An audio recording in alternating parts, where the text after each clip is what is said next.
नमस्कार, मितवा स्टोरी चॅनलमध्ये आपल्या सर्वांचे स्वागत आहे। मागील भागात आपण पाहिलं श्रावणीचा जॉब इंटरव्ह्यूमध्ये सिलेक्शन झालं होतं, तेही विप्रो कंपनीमध्ये, जिथे निखिल आधीपासूनच जॉबसाठी कार्यरत असतो। जेव्हा श्रावणीला कळतं निखिलही त्याच कंपनीमध्ये जॉबला आहे, तेव्हा तिचा सगळा मूड खराब होतो। तर पाहू आता पुढे। प्रतापराव आपल्या फॅमिलीसोबत माने कुटुंब यांच्या घरून आपल्या घरी येतात। मृणालला भेटून कावेरी आणि प्रताप दोघेही फार खुश असतात। दोघांच्याही गप्पा चालू असतात, पण श्रावणी तिच्याच विचारात गुंग असते। साऊ, काय झालं तुला एवढं? तू इतकी शांत शांत का आहेस? तेही तुझ्या दीदीला भेटून आल्यापासून बघते मी तुला, कावेरी यांनी विचारलं। काही नाही गाई, ते आपण एकटेच आलो ना, दीदी तिकडेच आहे, आपल्यासोबत नाही आहे, म्हणून कुठेतरी मन थोडंसं नाराज आहे। बाळा, सवय तर आता करूनच घ्यावी लागेल ना आपल्याला। काही दिवसांनी तुझंही लग्न होईल, तर आम्ही दोघेच राहू या घरामध्ये, तेव्हा आम्हाला कसं वाटेल? कावेरी म्हणाल्या। आई, तू कुठे ग माझ्या लग्नाचा विषय काढला लगेच? मला नाही जायचं लग्न करून कुठे, मी तुमच्याकडेच राहणार, श्रावणी आपल्या आईच्या कुशीत शिरत म्हणाली। अगं वेडाबाई, तुम्हा दोघींचा संसार सुखाचा व्हावा एवढीच तर अपेक्षा आणि इच्छा आहे आमची। दोघीही लग्न करून आपापल्या घरी सुखाने राहाव्यात, यापेक्षा आनंद दुसरा कोणत्या गोष्टीत होणार आहे आम्हाला? मृणालला तर चांगलं घर आणि माणसं दोघेही मिळालं, आता तुलाही जॉब भेटलाय, काही दिवसांनी तुझ्यासाठीही लग्नासाठी स्थळ पाहावंच लागेल। आई, मी सांगितलं ना, मला लग्न नाही करायचे आता। बाबा, तुम्ही तरी आईला काही सांगा, तिला खूपच घाई झालेली आहे वाटतं। कावेरी, असू दे, आता पोरगी आधीच उदास आहे, त्यात आणखी तिला उदास करू नकोस। साऊ, बाळा जा तू तुझ्या रूममध्ये जाऊन झोप आता, प्रतापराव म्हणालेत। तसं श्रावणी उठून आपल्या रूममध्ये आली। फ्रेश झाल्यानंतर श्रावणी झोपण्यासाठी आपल्या बेडवरती पडली। बेडवरती पडूनच आपल्या नवीन जॉबचा विचार करत होती, आणि केव्हा श्रावणीला डोळा लागला ते कळालंच नाही। 2 दिवसांनी श्रावणीला ऑफिसमध्ये जॉईन होण्याचा दिवस उगवला। कावेरी श्रावणीला उठवण्यासाठी तिच्या रूममध्ये आल्यात। 2-3 वेळा कावेरी यांनी श्रावणीला आवाज देऊनही श्रावणी उठलीच नाही। शेवटी कावेरी श्रावणीला हलवून हलवून उठवू लागल्यात। आई, झोपू दे ना मला, अजून तर बाहेर उजेड देखील नीट पडला नाहीये, आणि तरी देखील तू मला उठवते आहेस, श्रावणी आपले डोळे चोळतच म्हणाली। साऊ, सगळ्यात मोठं काम ना तुला झोपेतून उठवायचंच असेल असं मला वाटतं बघ। विसरलीस की काय? काल इतकी सगळी तयारी करून ठेवली होती, उद्या ऑफिसला जायचंय दिवसभर चालू होतं, आणि आज अजून देखील तुझा उठायचा पत्ता नाही। मनू असायची तर तीही बिचारी तुला उठवून उठवून असंच वैतागून जायची। आता मला कळतंय ती बिचारी इतकी का चिडचिड करायची तर। खरंच तुला उठवायचं ना काम म्हणजे फारच अवघड आहे, कावेरी श्रावणीला ओरडून म्हणाल्या। आई ओरडते म्हटल्यावरती तशी श्रावणी ताडकन झोपेतून उठली।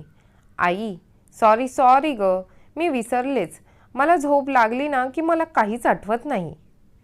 बरं ठीक आहे, जा आता जाऊन पटकन फ्रेश होऊन ये, आणि तुझं आवरूनही घे पटकन, मी तुझ्यासाठी नाश्ता करून ठेवते। तसं श्रावणीने पटकन फ्रेश होण्यासाठी गेली, आणि तिने भराभरा आपलं आवरूनही घेतलं। तसंच बाहेर हॉलमध्ये आली। कावेरी यांनी श्रावणीसाठी नाश्ता तयार करूनच ठेवलेला होता। श्रावणी नाश्ता करून आपला टिफिन घेऊन ऑफिसला जाण्यासाठी निघाली। आजचा पहिलाच दिवस, नवीन ठिकाण, त्यामध्ये त्या सेक्टरमध्ये नक्की आपलं ऑफिस कुठे असेल हे श्रावणीला काही कळतच नव्हतं। बराच वेळ ती इकडे तिकडेच फिरत राहिली। थोड्या वेळाने याला त्याला विचारून कसंबसं ती फायनली आपल्या ऑफिसमध्ये पोचली। श्रावणीचा ऑफिस टाईम खरं तर 9 ते 6 असा होता, पण ती 15 मिनिटं लेट झालेली होती. इकडे निखिल ऑफिसमध्ये श्रावणी आली आहे की नाही हे पाहण्यासाठी अधूनमधून डोअरकडे सारखाच पाहत होता. श्रावणी त्याच्या ऑफिसमध्ये आहे म्हटल्यावरती निखिलने आधीच सर्व सेटिंग करून ठेवलेली होती की श्रावणी त्याच्याच टीमच्या अंडर यावी यासाठी. निखिल श्रावणीची खूपच आतुरतेनेच वाट बघत होता. फायनली घाईघाईमधून बाहेरून आतमध्ये येत असलेली श्रावणी निखिलला डोअरमध्ये दिसली. श्रावणीला पाहून निखिलच्या चेहऱ्यावर स्माईल आली. रिसेप्शनवर श्रावणीने सगळ्या फॉर्मॅलिटीज पूर्ण केल्यात आणि तिकडे साईडला असलेल्या चेअरवर जाऊन बसली. श्रावणी चेअरवर बसली आहे असे पाहून निखिल तिच्या जवळ आला. हे हाय, गुड मॉर्निंग श्रावणी, निखिल म्हणाला. Good morning. श्रावणीनेही त्याला गुड मॉर्निंग विश केलं. आज फर्स्ट डे ऑफिसचा आणि त्यातही तू 15 मिनिटं लेट झालेली आहेस ऑफिसमध्ये येण्यासाठी. फर्स्ट डेलाच असं इम्प्रेशन टाकलंस तू, निखिल म्हणाला. सॉरी, अरे पण मी टायमावरच निघाले होते, पण नक्की कोणत्या ऑफिसमध्ये एंट्री करायची आहे तेच मला कळत नव्हतं. त्यामुळे मी फार गोंधळून गेलेली होती, म्हणूनच तर मला उशीर झाला यायला. श्रावणी, ते सगळं ठीक आहे, पण इथे मी तुझा सिनियर आहे, तरी तू मला अरेतुरेने बोलतेस. इकडे ऑफिसमध्ये सिनियरला सर म्हणून बोलण्याची पद्धत आहे. सगळेजण आपल्या सिनियरला सर म्हणूनच आवाज देतात. निखिल असं बोलल्याने श्रावणीने गोंधळून त्याच्या चेहऱ्याकडे पाहू लागली. सॉरी सर, श्रावणी म्हणाली. It's okay. आपण रिलेटिव्ह आहोत, पण ते ऑफिसमध्ये नाही. ऑफिसमध्ये बाकीचेही एम्प्लॉईज असतात, म्हणून मी तुला सांगतोय. नाहीतर तुला वाटेल की मी इकडेही आपला मुद्दाम सिनियर असल्याचा रुबाब तुला दाखवत असेल, निखिल हसत म्हणाला. नो सर, श्रावणी म्हणाली. It's okay. चल, मी तुला तुझे डेस्क दाखवतो. आणि हो, तू माझ्याच टीमच्या अंडर आहेस, त्यामुळे काही काळजी करण्याची गरज नाही. निखिलने श्रावणीला तिची डेस्क दाखवली आणि ऑफिसमधल्या काही सदस्यांची ओळखही करून दिली. निखिलने श्रावणीला सगळं काम नीट समजावून सांगितलं आणि अधूनमधून तिच्या डेस्कजवळ देखील तो येत होता. तिला काही अडतंय का किंवा काही प्रॉब्लेम आहे का हेही विचारत होता. अरे बापरे, याला काय झालंय? चक्क हा माझी इतकी मदत करतोय. नक्की आज सूर्य कुठून उगवला काय माहीत. Thank God. हां, पण माझा दिवस तरी खराब जाणार नाही आजचा. मला तर त्याचंच फार टेन्शन आलेलं होतं, श्रावणी आपल्याच मनात विचार करत होती आणि हसत पुन्हा आपल्या कामाला लागली. श्रावणीच्या बोलक्या स्वभावाने आणि हसऱ्या चेहऱ्याने तिने आजूबाजूला असलेल्या तिच्या ऑफिस स्टाफमधल्या काही एम्प्लॉईसोबत लगेच आपली मैत्री करून घेतली होती. हे हाय, माझं नाव मीता आणि माझं नाव पूर्वा. श्रावणीच्या डेस्कच्या बाजूला बसलेल्या दोघींनीही श्रावणीला आपले नाव सांगितले. हाय, माझं नाव श्रावणी. आणि त्या दोघीही श्रावणीला तिच्याबद्दल विचारू लागल्या. थोड्या वेळाने लंच टाईम झाला.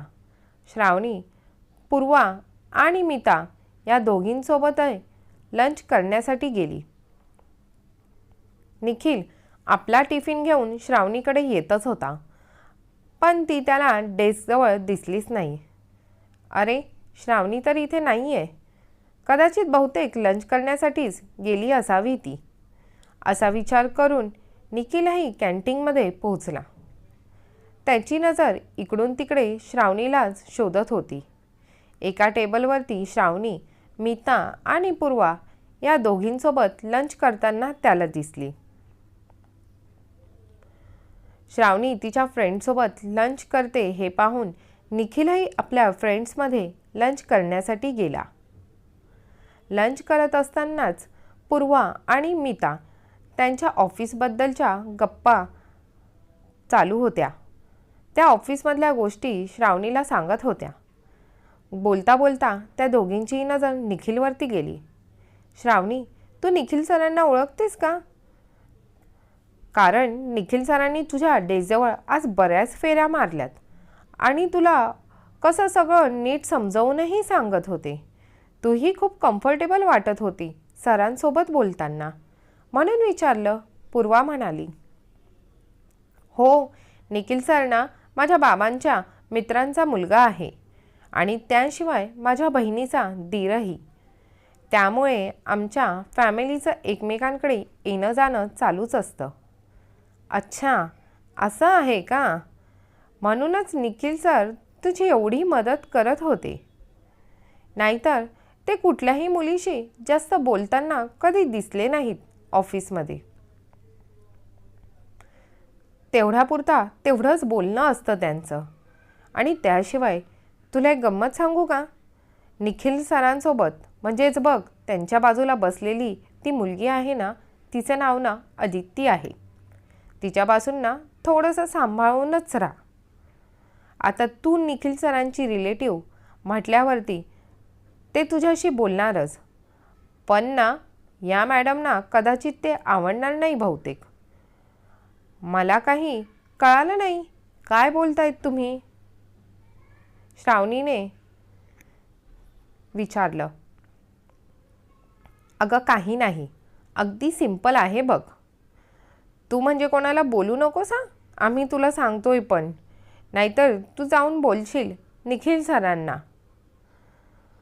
नाही ग, मी काही नाही बोलणार कोणाला. सांग ना मला काय सांगतेस प्लीज, श्रावणीने उत्सुकतेने विचारलं. तुला सांगू का, आम्हाला असं वाटतं ना ती अदिती आहे ती ना निखिल सरांना लाईक करत असावी बहुतेक. तू पण नोटीस कर. आता तू ऑफिसमध्येच आहे म्हणजे तुझंही लक्ष जाणारच. जेव्हा केव्हाही निखिल सरांसोबत बोलताना तिचे हावभाव बघ आणि तेच ती कोणी दुसऱ्यासोबत बोलताना तेव्हा तिचं वागण्यामध्ये ना बराच फरक दिसून येतो. एकतर आधीच आपले निखिल सर कुठल्या मुलीशी जास्त बोलत नाही आणि जर कधी बोलत असले तरीही ती मध्ये आलीच पाहिजे. तू अजून नवीन आहेस ना, हळूहळू बघ तुझ्याही या गोष्टी लक्षात येईल. आणि मग निखिल सर पण लाईक करतात का तिला? श्रावणीने उत्सुकतेने विचारलं. निखिल सरांचं नाही माहीत ग आम्हाला. कधी वाटतं की ती फक्त त्यांची फ्रेंड असावी, पण कधी काय तर नक्की नीट सांगता येत नाही बघ. म्हणजे निखिल सर, अदिती आणि राकेश सर हे नेहमीच एकत्र असतात. मला असं वाटतं बहुतेक ते तिघेही कॉलेज फ्रेंड्सच असावेत. म्हणजे नक्की काही आयडिया नाही आहे हां आम्हाला. इतकं कोण विचारणार त्यांना. आपण आपलं काम करायचं आणि वेळ भेटला की इकडची तिकडची गंमत पाहायची. मीता आणि पूर्वा हसून म्हणाल्या. आणि हो बघ हां, आम्ही हे मैत्रीण म्हणून तुझ्यासोबत शेअर केलं आहे, पण प्लीज तू बाहेर अजून दुसरं कोणाला सांगू नकोस. आमची साधी काही वाट लागणार नाही मग. नाहीतर दे तू तुझ्या घरी सांगून. आणि दुसऱ्या दिवशी निखिल सर तर आमची काही खैर ठेवणार नाही.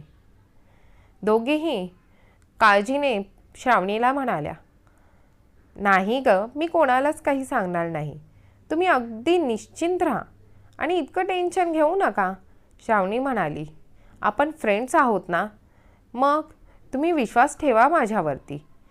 तसं पुन्हा तिघींनी हसत गप्पा मारत आपलं लंच फिनिश केलं आणि पुन्हा आपल्या कामाला लागल्यात. काही वेळाने घड्याळात 4 वाजण्यात आले. निखिल श्रावणीच्या डेस्कजवळ आला. श्रावणी, कॉफी घेणार आहेस का? निखिलने विचारलं. चल, मी कॉफी घ्यायलाच जात आहे. नाही, चल नको, कॉफी नको मला, श्रावणी म्हणाली. अगं काही नाही, चल. सगळेच जण या टायमिंगला कॉफी घ्यायला जातात आणि तुझा चेहरा बघून तर तू फार दमल्यासारखीच वाटते आहेस. फर्स्ट डे आहे ना तुझा, त्यामुळे तुला थोडं अवघडच वाटत असेल. कॉफी घे, म्हणजे तुला थोडं फ्रेशही वाटेल आणि माइंड फ्रेश झालं की तू नीट परफेक्ट कामही करू शकशील. आज तुझ्या ऑफिसचा फर्स्ट डे, कधी नाही ते तर आज आपण एकत्र कॉफी घेऊ त्यानिमित्ताने. निखिल चेहऱ्यावर स्माईल ठेवत म्हणाला. श्रावणीचंही असंही काम करून डोकं थोडंफार जड झालेलंच होतं, म्हणून तीही निखिलसोबत कॉफी घेण्यासाठी त्याच्यासोबत गेली. श्रावणी, तू बस, मी आपल्यासाठी कॉफी घेऊन येतो, असे बोलून निखिल दोघांसाठी कॉफी घेण्यासाठी गेला. निखिलने स्वतःसाठी आणि श्रावणीसाठी असे 2 कप कॉफीचे आणलेत. श्रावणीने कॉफीचा एक घोट घेत डोळे बंद करून सुस्कारा सोडला. थँक्स सर, मला खरंच या क्षणाला कॉफीची खूप गरज होती. श्रावणी म्हणाली, हो, मला जाणवलंच तसं, म्हणूनच तर मी तुला कॉफीचं विचारण्यासाठी आलो. आणि प्लीज हां, जेव्हा केव्हा आपण एकटे असू तेव्हा तुम्हाला निखिलच बोलत जा, नाहीतर काय आलं, घरी देखील तुम्हाला सर म्हणूनच आवाज देशील. ऑफिसमध्ये आहोत तर ऑफिसमध्ये ऑफिससारखंच वागावं लागेल ना, म्हणून मी तुला सकाळी असं सांगितलं इकडच्या पद्धतींबद्दल. बाय द वे श्रावणी, कसा वाटतोय तुला आज ऑफिसचा पहिला दिवस? येते ना लक्षात? काही डाऊट असतील तर तू निसंकोचपणे विचारू शकतेस. थँक्यू सर, तुम्ही खरंच खूप मदत केली आज माझी. मला वाटलं नव्हतं. श्रावणी इतकंच बोलून गप्प बसली. काय, तू पुन्हा सर म्हणालीस मला? तुला तर मी आत्ताच सांगितले ना, जेव्हा आपण एकटे असू तेव्हा तुम्हाला नावानेच आवाज दे. थांब तर, मला ना माझ्या हाताला चिमटी काढून पाहू दे बरं. निखिल स्वतःच्या हाताला चिमटी काढत एक्सप्रेशन देत होता. का? काय झालं? श्रावणीने विचारलं. नाही म्हणजे ते तू मला चक्क थँक्स बोलतेस म्हणून मला नवल वाटतंय. विश्वासच बसत नाही आहे मला, म्हणून म्हटलं चला आपण स्वप्न तर पाहत नाही आहे ना, त्यासाठीच चिमटी काढून पाहत होतो. निखिल प्लीज हां, असं तुला मी खरंच थँक्स म्हणते तरी तुला विश्वास बसत नाही आहे. नाहीतर कॉलेजमध्ये ॲडमिशनच्या वेळेस तू माझ्याकडनं जबरदस्तीने थँक्स म्हणून घेतलेलं होतंस, आठवतं आहे का तुला? हो आठवतं आहे ना, म्हणून तर तू थँक्स बोलशील असं वाटलं नव्हतं मला. तसा मी सगळ्यांचीच हेल्प करतो, पण तेव्हा तुला माझी हेल्प केलेली आवडायची नाही. निखिल श्रावणीला चिडवत म्हणाला. कसं आहे श्रावणी, आज आपण इथे दोघेही जॉबसाठी म्हणून एकत्र आहोत. आपलं जे काही भांडण होतं ते आपल्या घरापर्यंतच मर्यादित होतं. ते भांडण जर आपण इथे कंटिन्यू केलं तर याचा इफेक्ट आपल्या करिअरवरही पडेल आणि ते मला माझ्या बाबतीत काय तुझ्या बाबतीतही नको आहे. तसंच त्याशिवाय तुझ्या बाबांनी आणि आमच्या लाडक्या वहिनी साहेबांनीही तुझी मदत करण्यासाठी सांगितलेलं होतं, तर मग मी त्यांचा शब्द कसा टाळू शकेल? निखिल बोलत होता तर श्रावणी त्याच्याच चेहऱ्याकडे पाहत होती. थँक्स पुन्हा एकदा, श्रावणी म्हणाली. अगं हो, बस आता, किती वेळा थँक्स बोलणार आहेस तू मला? 2 वर्षाचं राहिलेला थँक्स एकदाच बोलून मोकळी होणार आहेस की काय? निखिल हसत म्हणाला. दोघांनीही गप्पा मारत हसत आपल्या कॉफीचा आनंद घेतला. चला, कुठे का होईना या दोघेही भांडखोरांची थोडीशी मैत्रीला सुरुवात झालेली आहे. आता या मैत्रीचं रूपांतर केव्हा प्रेमात होईल हे पाहण्यासाठी कथा वाचत आणि ऐकत राहा. त्यासाठी भेटू पुढच्या भागात. कथा आवडली असेल तर लाईक करा आणि चॅनलला सबस्क्राईब करायला विसरू नका. धन्यवाद.